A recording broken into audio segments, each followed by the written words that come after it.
Bakary Sissoko, je suis extrêmement content d'être ici. C'est la deuxième fois que j'assiste à une grande manifestation organisée par Paulette Correa. Et à ma qualité d'universitaire, je n'oublie jamais les sources. C'est là que j'ai rencontré Cécile Diakan, une activiste, une brillante femme. Et aujourd'hui, je rencontre quelqu'un que j'avais rencontré dans le fin fond du Haut-Doubs, M. Doudou Diène. Et c'est un plaisir et je suis très très ému. On s'est rencontrés dans le froid pour parler d'esclavage à la Maison de la Négritude et des Droits de l'Homme de Champagne. C'est vraiment un honneur, je suis très ému, je n'aurais pas dû parler parce que Doudou Diène, c'est un monument, les ambassadeurs l'ont dit. Voilà, je tenais à le dire. Il y a une autre personne qui est ici aussi, M. Félicien Gérante, un antillais panafricaniste que je salue. Merci à Paulette.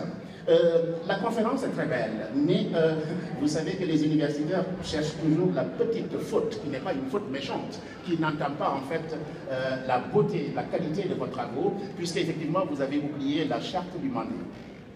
Vous avez parlé effectivement, comment dire encore, du cousinage à plaisanterie, etc. Je voulais simplement dire que la charte du Mandé a été initiée en 1235, etc. pour tout simplement que les Africains, avant la déclaration des droits de l'homme de l'Occident, pour tout simplement légiférer et éviter les crises en Afrique. Et on ne le dit pas assez. Donc, dans notre patrimoine culturel, nous avons des ressources pour travailler la culture. Vous avez aussi oublié, par exemple, le NUP, qui est une thérapie collective quand les gens sont en crise. Monsieur l'ambassadeur disait que nous naissons consubstantiellement avec les crises. Monsieur le géopoliticien ou celui qui s'occupe des crises avait dit effectivement que les crises sont inhérentes à l'individu. Et effectivement, mais par quel biais doit-on sauver la crise? Par l'éducation. Et Senghor disait une chose extrêmement importante, la culture est au début de tout.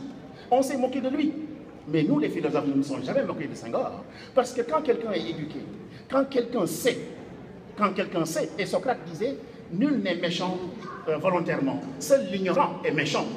Donc par la culture, par le savoir encyclopédique, je vous signale que Tombouctou que vous avez cité, et comment on appelle ça encore, Alexandrie, c'est là où allaient les 7 sages grecs pour se faire circoncire et accéder au savoir.